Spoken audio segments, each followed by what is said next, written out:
Hello, everyone, and welcome to the Outliers. This is episode 6. We have a super cool guest on today, and honestly, I don't know too much about her yet, but I'm hoping to learn a lot more over this podcast. But from what I do know, she's a multi-talented personality with over 2.5 million followers on TikTok, and so much more than that. She writes, she directs, she does it all. Welcome, Hannah Pistoia. Pistoia. Pistoia. Did I say it right? Pistoia. You were Pistoia. close. I was practicing on the way over here, and I was like, "Damn, I'm gonna get this right. 10 times better than everyone else. I grew up. People call me Pistoria. Pistola. Pistola. What's the worst one you think? They just don't say it. They just don't say it. Okay, so at least I attempted. Yeah. No, is there anything else that you want to label yourself as, or you do? Because I know you do a lot. Oh yeah. No, I think you said it, like the writing, the content creation. I want to direct. I possibly might get into acting, and I definitely am. I'm a professional procrastinator. So professional procrastinator. Yeah, that's like my number one thing though. Put that on the list. Yeah. Gotcha. That's awesome. Well, I'm so happy you're here. Honestly, I met you like a week and a half ago. Yeah. A week, and well, no, I met you before that. Oh my God! Yeah, in passing. Yeah, that was so weird. So random, but officially met like a week and a half ago, and I was like, she's the most like talkable person. Like I could talk to you forever. I was like, all right, we need to do this podcast right now. But yeah, so shout out Izzy. She connected us, so she's great for that. But I want to go through your whole story. Like honestly, I want to get like deep down in there, like who you are, because I feel like the biggest thing for me is like content manager. Like I manage content creators. Is I feel like a lot of time short form content creators don't get to tell their story all that well. Yeah. And so I want this podcast to be a format where your followers can go ahead and understand more of your side, your human, your personality, where you come from, and how you grew up. So let's start from the beginning. Where are you from? I'm from, I grew up in New Jersey, southern Jersey. Got you. Jersey gal by heart. And then I moved to Delaware for high school. I was there obviously for 4 years, and then I went to college in Virginia Beach. So yeah, I'm from a sprinkle of the East Coast. Well, let's talk about that. So you grew up in South Jersey. Yeah. How was that experience? Like, how do you think that shaped you as a human? It's so funny because people who think like Jersey, they have this like pre-notion because of, I guess, Jersey Shore, that show. Yeah. Which I loved that show. I thought it was hilarious. But it's nothing like that. I grew up literally in the middle of nowhere. I had like 14 acres of land. I was riding four-wheelers, sledding all the time in the winter. But like the schools and stuff, they were really small. So like my graduating class was like 30 people, I think. Like it was something around there. Oh, wow. It was really small for like elementary school and middle school. But yeah, it was just, there wasn't much variety. It was a country like setting, I guess. Oh yeah. Like, we lived like on a rancher. In the middle of nowhere. Okay. I loved it though. Yeah. I won't lie. My goal is to possibly buy back my childhood home one day. Just like buy them out. Yeah. But they've already like painted the sides like black. So, no go maybe? Yeah, if you're seeing this, you know who you are. There you go. But yeah, small town, there wasn't really much to do besides like being outside. So like it wasn't like, obviously I grew up with like the beginning of like touchscreen phones and like all the digital space, so I didn't grow up with social media or honestly like the internet as much as like everybody else. Got you. So moving from that, you went from South Jersey to Delaware for high school. How was that transition for you? I was excited at first, and such a weird reason why. My brother, he was like famous at home. Like everybody knew him. Yeah. Everybody, wanted to be his friend. All the girls loved him. And it was embarrassing for me. I didn't want to be Stephen Pistoia's little sister. Oh, got you. So I was like, you know what? New place, new me. I went so far with going to a new school by telling people I go by my middle name. And so now half of like my friends from back home know me as Marlia, which is my middle name. Okay. And then half know me as Hannah. So like I was like a new opportunity, new me, and that's kind of like how it went. It was just like a really fresh start, but it was a very large group of people like compared to my like hometown. So the diversity and everything like within the just the culture of the area was so different, but it was really good for me. I loved it. That's good. So you went from there to Delaware. Yes. You developed in Delaware and through your high school years. What made you decide to go to Vermont? Virginia. Wait, sorry, Virginia. There you go. Okay, so I went to a college in Virginia. It was a really small college. I went there because I knew somebody's family who went there, and so I'm gonna be honest, it was a boyfriend. I went there for a guy. At first. This is a whole life lesson. Don't do that. If your relationship is going somewhere else, don't go to the same college just for the relationship. Do what's best for you. Want to know the worst part? What's up?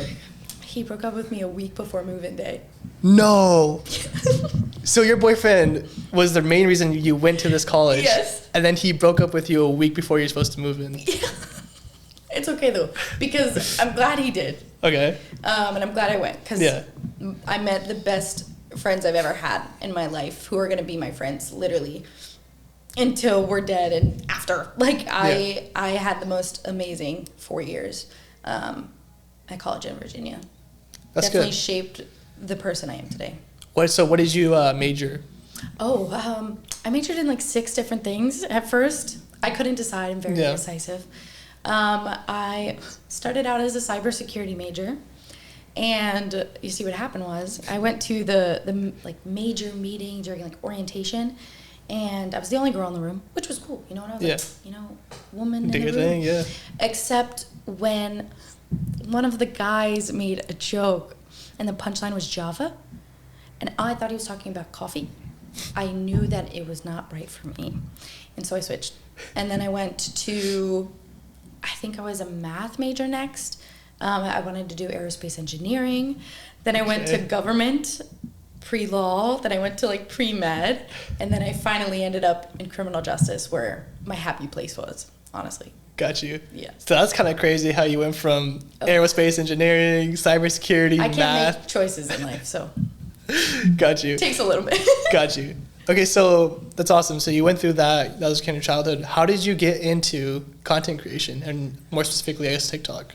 Okay, I think I always wanted to be a content creator. I used to watch YouTubers constantly, and I used to watch people on Musical.ly when that was a thing, and Vine. Oh my God, I loved Vine. Yeah. I'm actually friends with one of my favorite Viners now, which is dream come true. Yeah.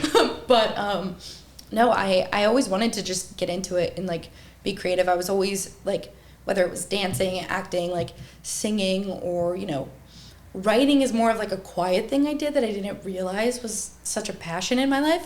But I was always kind of open to just doing something and seeing what happens. So for years I tried to make it on Vine, and then I tried to make it on Musical.ly, but I was 13. I didn't know what I was doing. Yeah. My content wasn't good. But so I stopped for a long time, and then right before COVID hit, I think I downloaded TikTok, and I was like, you know what? Everybody's on this app. I'm gonna start posting on this app. And I was just posting for fun. I was just lip syncing to really funny sounds, and all of my friends were like, Hannah, this is embarrassing. And I agreed. I honestly, there was a time I blocked so many people I knew because I didn't want them to see. Although I don't know why I expected anybody to see it at all, just because I was so new to the app. So that didn't really go anywhere for a while. And then I just kind of kept at it. I just wanted to do something creative, and I was just trying to find my people, find my audience, find my niche, and figure out what made me happy as a creator. What do I want to do for the rest of my life, almost. And so how old were you when you started, I guess? 18 and 19 for TikTok, but everything else I was. If I had a little camcorder, I was trying. I'm sure I can find videos and clips of it somewhere, but I was trying for a long time. That's good. I mean, I have a similar kind of backstory. I just grew up on YouTube. I feel like a lot of people our age kind of did. Yeah. More so than watching TV. I mean, we did, but I feel like YouTube for us was our thing. No, for real. It was. So that's cool. So you got into your TikTok. How did you, I guess, what was the moment where you're like, oh shit, this is real? Was there about a video? Was it over time? What was the moment where you're like, this is real? Yeah, I had a few viral videos. I had like a series that was like doing really well for me called Ways to Make People Uncomfortable. I was just like pranking my friends or whatever, and like just figuring out ways to like funny ways to like just make people be like, what the heck? Yeah. So that was doing okay. Like those got like 1 million views or stuff at like some point, and I was like, whoa, like I know I want to content create, like I know I really want to like get into this. Obviously that like fell off, and I was gonna take a break, I was gonna stop, I was gonna be done, and that's when I decided to take a step in the storytelling direction. Started with just like story times about my life, and then right before the breaking point, I decided to I'm just going to tell one of my stories that I made up, whether I was like a kid and I made it up or like 2 days ago. And I did, and that went well. Okay. When you did that, what are some of the things that you wish I guess this is to inspire other content creators. What are some things that you've learned from that process? When you're making content, you feel like giving up. What are some things that you have to like tell yourself or understand in order to like kind of keep going? Yeah, I think just listen to your gut. If like you're doing something and it's more draining than it is exciting, then it's probably not the right thing to be doing, which is why I was gonna get off of the app, was because I wasn't doing something I really wanted to do yet. But if you figure out like what it is you want to do, you're passionate about it, don't be discouraged by like a high view count and then a low one for a while. Like content creation goes up and down. It's not like a steady view count. It's not like you're gonna go viral every video. And I think, and I still like struggle with this, and so do my friends. Like if something doesn't go viral, we're like, man, like I worked really hard on that and now I'm upset. Be proud of like your content no matter what, because people still see it. Like your audience, to how big or small, is going to see it and they're going to appreciate it, because that's why they follow you. So just like trust the process. Trust the process. That makes sense.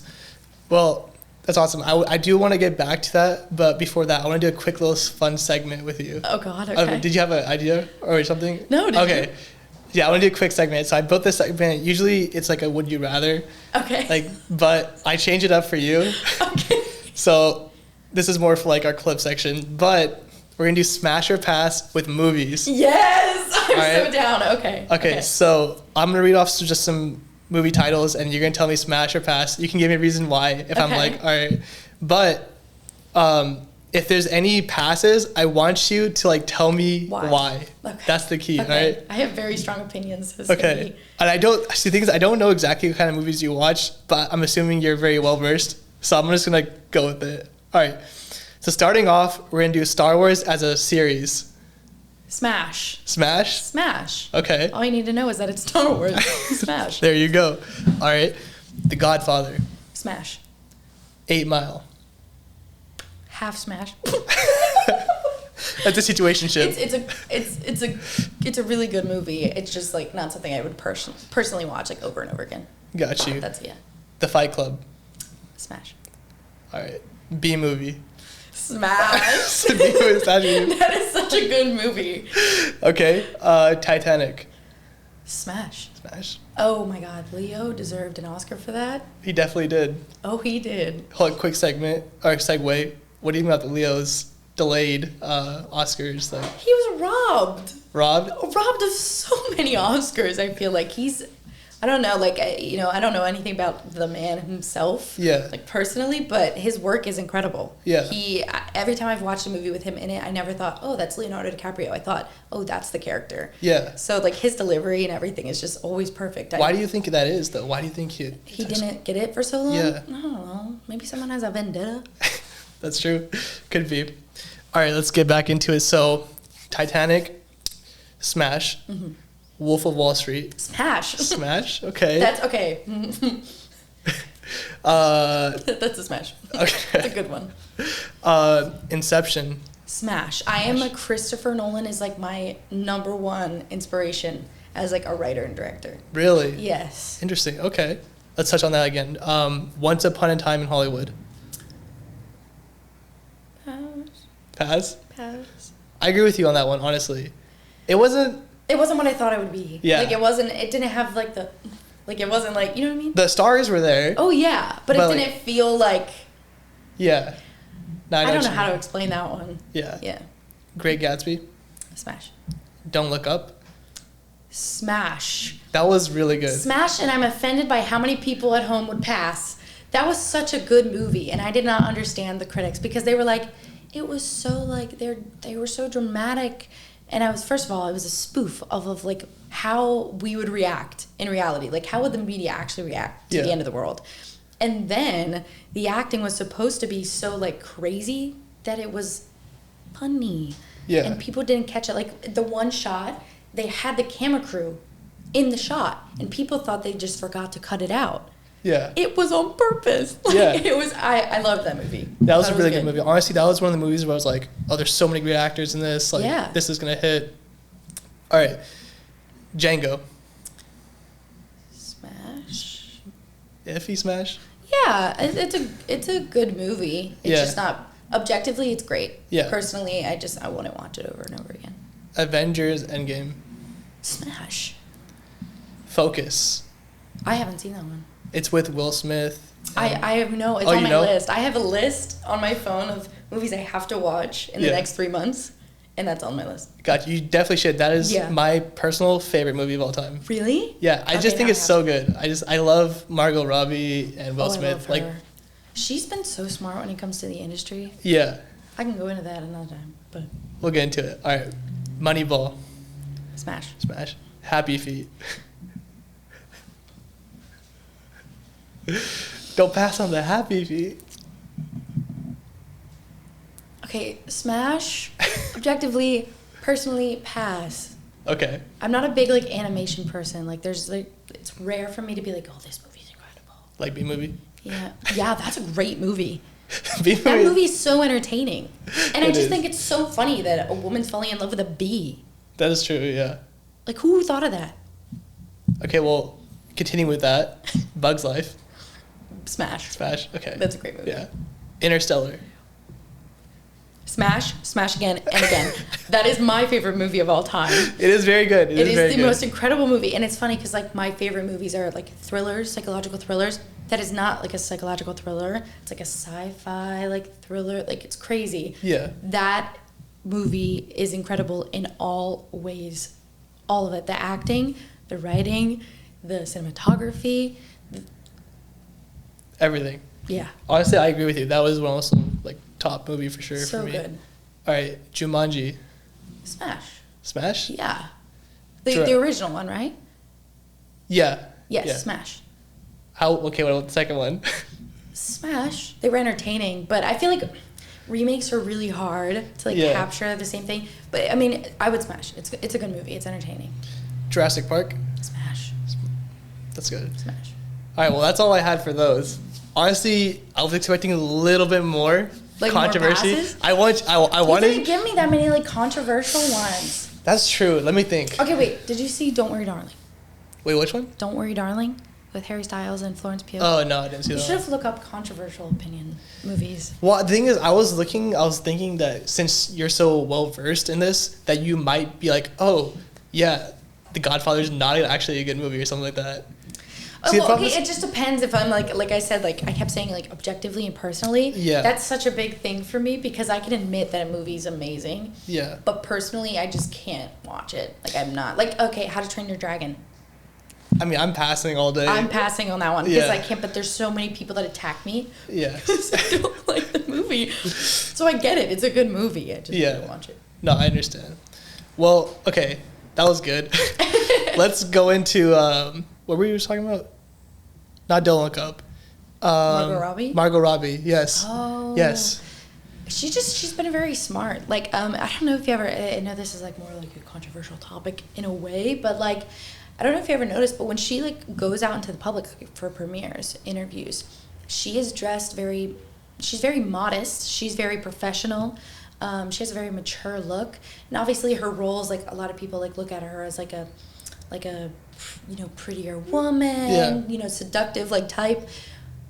but like this is where she was smart, like in the public eye, like for like everything else, she's like maintained this like very professional like mannerisms and image. And on screen it opens up so many more projects for her because you can differentiate the woman. So like Margot Robbie versus her character. Gotcha. Where that's harder. I feel like that's really hard for women to do in film. Another person who's great at that was Jennifer Lawrence. Like she did it like she's the same way. She's very, you know, I say mature because she's silly, but like mature in like her image. Yeah. So like I just think they played that really well. Like Margot Robbie's a very smart woman. And why do you think she did that? Is like it's on purpose, right? Obviously, but like why is she not portraying herself in another way? Is it that specifically good for her, or is it because I know other stars they just go crazy? I think respect. I think she knows her worth as, you know, like a talented like businesswoman, and I think she wants to maintain that respect. And don't get me wrong, I think like there's a lot of images out there that have respect. However, like with her, you're shocked when you see her like in something that's like covering her completely like in the public, or that she's talking and it just doesn't sound like the woman in the movie you just watched. I've had so many people come up to me and be like, she really surprised me, like she's nothing like her characters. And I'm like, that's 'cause she's a good actress. Like she's really good at like maintaining like her posture and everything when she like comes out of a role. So like now I can like watch a movie with her in it and I'm like not thinking, just like Leo, like I'm not thinking of the actual actor, I'm thinking of the character. Got you. All right, so if you're putting together a movie, oh god, what's your cast looking like? Oh my gosh. Okay. Your dream cast. Anybody you want. Who are you putting together? Okay, Margot Robbie. She's in there. Oh my god, this is such a good one. Take your time. Denzel Washington. Got you. Mark Wahlberg. Michael B. Jordan. For personal or for? Personal. Let me think. I can't remember. Elle Fanning, I think that's how you say her name. It sounds so silly. There's a few creators that are actors. They're not like big on TikTok and they're not in the film space yet. But there's a few of them that if and when I'm doing auditions for like movies and stuff, I'm pushing the casting director to invite them in for sure. So like there's a few like people that just aren't on like the like actor roster. But they're there. I can't remember her name, but there's in the new show Ginny and Georgia. She plays one of the best friends. She was in Believe Me. I can't remember her name right now. That actress, she was the main character in Believe Me. She's an incredible actress. I would love to work with her too. So I guess stemming from that as well, you're going into that line of work now. Like you're actively trying to pursue that. Let's talk about that. So how, going from content creator, how do you feel the segue? What's your path looking like right now? It's messy. It's 100% messy, and it's not linear, just like content creation. I think merging the two has been very interesting because a year ago, I would never have thought I would be here, like pursuing writing. I thought I would be in law school by now. So like I had that content creation world going on, and then my career path, like my career as like a lawyer or, criminal justice system. And then I had to, when I graduated and decided to come here, I had to merge two different things than what I thought I was going to do. So that's been nerve-wracking. It's scary to like pursue like such a wild dream, especially in the film industry. It's so like competitive and it's so saturated. But the longer I'm here and the longer I like find my voice as like a writer and in the industry, the easier it is. Yeah. When you're writing, right, how often do you write, I guess, first? Every day. Every day. So you're writing pretty much every single day. And are these like movie scripts? Are they just like short films? Like what are you writing? A little bit of everything. I'm working on, my books. I'm working on scripts, pitches. I'm working on, like I have short films in the mix. Like I have a lot of different projects I want to do, and I try to like focus on one at a time. However, there's a thing called like writer's block, and like being like exhausted creativity wise. So when I'm writing one thing and I need to just take a break, I feel like I can oomph myself again if I'm writing something else. Like just kind of like ignite it back in me by starting something new. Interesting. So yeah, I personally have to work on multiple things at once. I know that doesn't work for everybody, but it's the procrastinator in me. So like growing up, homework and everything, I had to do all classes at once instead of taking my time and studying for like one. So that's just kind of how I do. Got you. So when you're like getting in your writer's block and you can't think of anything, you're just like, all right, let me go write about something else. Yeah. Interesting. Okay, that's I've never heard that before, but I guess that works. Yeah. It makes sense though, because I guess maybe the topic that you're on is just difficult to get over, and the next one might be a little bit easier. Yeah. So when you get into, I guess, you just showed me, guys, she showed me before we started recording this, you make a little short film, like ad, right, with your friend Maria, and it looked really good. So would you say potentially going more into like directing or writing, or I guess they coincide with each other? No, absolutely. I think one of my main goals is to direct my own films, direct my own writing. I think I have it in me. I didn't realize I had it in me until the past few months. I got like the chance to direct some like student films and everything like that, and I quickly realized that I have a very director's brain. Yeah. Because when I have an idea, like, you know, the kind of ideas I post, I don't just like have the idea, I see it from start to finish. I see the shots, I see the acting, I see the actors in my head. So I didn't realize how much of a director's brain I would have. So that is my goal. I want to direct my own stuff one day. Gotcha. And other people's too as well, but directing. And you'd be going into, I guess, do directors go into like a certain genre, or do they just kind of float between genres? I would love to float. Yeah. I'm sure that it will start out as like little doses and like then trying things. The film industry is, I have to have patience. Yeah. So I think I'm just gonna like try a little bit of like everything eventually. But I really do think I have a knack for suspense, for thriller, for psychological thriller, horror, mystery. So I think I'm gonna stick in that general vicinity. I would love to direct a comedy though one day. Yeah. Yeah. I could definitely see you directing comedy. Thanks. But I do appreciate that you said like mystery, thriller, because I feel like those things are very intricate. Like you get very detailed, and you can get a lot of suspense and build up. I feel like you'd be perfect at that. I mean, obviously you already are with like stuff you post on TikTok. You'd be leaving so many cliffhangers. Yeah, people hate me for it. I get messages on the daily, just people being like, "Hey, I'm gonna have to unfollow you because I can't handle the suspense anymore. Like I can't handle not knowing what happens." Some of these stories that you're posting on there are like, I want to see this. I really want to see this. I'm working on it. I'm gonna try it. Like my goal, I think, before I die, hopefully at old age, I want to make like every idea. Like I wouldn't be surprised if I start my own streaming platform one day of just, small writers and like people who aren't like fully just in the industry right away.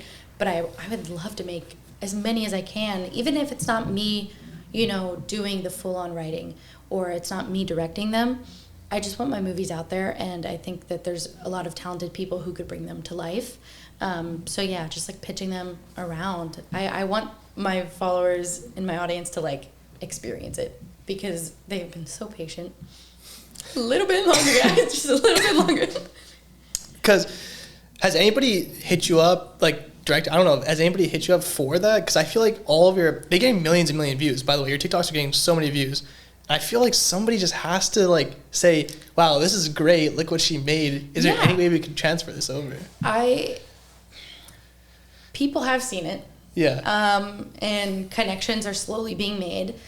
Just what I'm gonna keep saying is it just takes time. Yeah. I think I didn't realize how much goes into the film industry, like pre-production, until I got here, and it's a long process.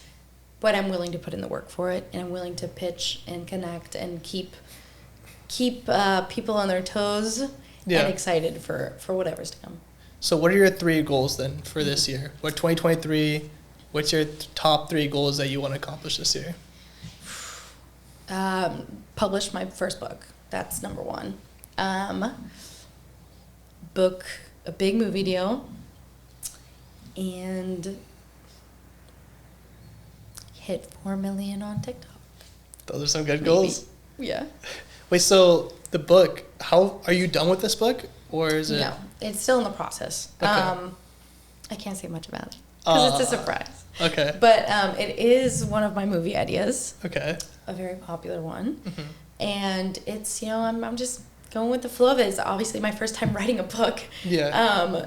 Because I didn't grow up like writing. I always did it in my head. So I'm just finding my voice when it comes to writing, finding my rhythm. And it's been fun. I'm excited about the story, and out of all the stories I've had, this is the one that I've been waiting to tell since I was like 12 years old. So. Oh, so this one's like top tier. This one's yes. Okay. Yeah. This was like this has to be the first book I write. That's what I thought, because I tried writing it a million times when I was like 12, but now I have this like adult brain where I can piece things together accurately, and I'm excited about it. Is there any like ETA that people should be like aware of, like 6 months? I have no idea. No idea? No idea. I wish I could. I wish I had an idea.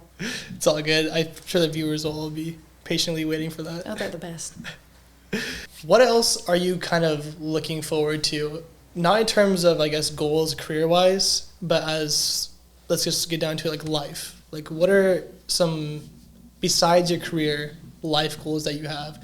Because I ask everybody this, what are your goals? Yeah. And everybody says something that's around the career, which is rightfully so. Like, obviously, people want to accelerate in their career, and that's a huge part of people. But as a person, you've probably grown exponentially over the last few years, moving here, all the things you've done. As a person, do you have any personal goals that you would like to achieve? Yeah, I want to be proud of the process, just like growing up. Like everybody has their hardships for sure, and sometimes you can take the hardship for granted. And I think my biggest goal is to, by the end of everything, just be like, I'm glad it all went down the way it did. Like, I'm proud of myself, because this is everybody's first try at life. So it's like, I'm doing the best I can, and I want to be able to tell myself that eventually, just be like, you know what, I did what I could, and I'm proud of it. Yeah. Do your friends, like when you first started this, your friends and family, do they all support you on this journey? My family, yes. My friends, they're very supportive. I love them to death. But it was very funny, because in the beginning of like posting on TikTok and like the older series, the things that were a little cringy, they didn't watch it. They told me they were like making fun of me, like in a very in a funny friend way. You know what it is. Yeah. But yeah, they are very, very supportive in general. Just none of them expected. Yeah. Even my family, like nobody expected for me to be where I am right now, which is absolutely insane. I mean, I know, like, obviously having followers in Los Angeles is a big thing, but how do you notice that affecting your relationships? Do you feel like people look at you differently because you have a number associated with you? I want to say no. Like, the people that I've, met in college, they are the most amazing people to have in my life. I am very lucky to say that I have more than a handful of people that I want around for the rest of my life. Yeah. But we've been good. I mean, it's been interesting. Like, I've moved far away from all of them. So I'm across the country. I'm away from my best friends, and that's been hard, but they understand. I think I have this thing with my friends, which I'm very glad I do, that no matter the distance or the time like spent between talking to each other, as soon as we talk to each other again, it's like we never stopped. Yeah. It's like we never took that time apart. Like, I'm rooting for them and everything that they're doing, and so if they're like busy, or if they just can't talk, like anything like that, I know that like they're doing what they can, and if they could, they would. And I think they have the same respect for me. So I think it's just a matter of respect and just patience. I was really nervous coming out here. Luckily, I have an amazing roommate, and I've met Izzy and a few other amazing friends that I kind of had ready. Like, I already had people here, but nobody that I was like, oh, friends for life. I was nervous. Like, I wasn't sure, like, am I going to come here? Am I going to stay friends with these people? Am I going to meet anybody new? So I think that was the, like, trickiest part, was being afraid that, like, I would lose all the people from back home and have to, like, search for new people here. Yeah. However, I have amazing friends still back home, and now I have amazing friends here. So it's really good. Yeah, because I know sometimes it's really hard to make new friends in new places, especially with like the industry you're in. Everybody wants to use somebody for something else. Yeah, as I'm sure you're very well aware. Yeah. So it's interesting to see, especially because you come from a very small town. Yes. Right. So going to a very, very large town. Yes. It's a huge move, but yeah. When do you think you'll be able to direct your first movie? Because that's for me on this podcast. I want to put this out here now. This podcast, I'm going to clip this out, this little segment, and be like, all right, she said she was going to do this then, and then now she's doing it. So I want you to put it out there in the universe. Like, how specific do you want? With, like, like this year. So you can make a year, like 2026 or something like that. What year is it? 2023? It's 2023, yeah. I want to be directing my first movie by 2026. 2026. I think I could do it. All right, putting out there 2026. I think I could do it. I think I'm going to make it happen. Got you. All right, so I do this with all my guests. This is the very end. So far, I give all my guests challenges for me to complete by the end of 2023. So far, Alex Ubink has challenged me to do bench 315, run a half marathon. Neil Patel has challenged me 10K across all of his platforms. And I had one more I forgot. I'll put out the list right here so you guys can see.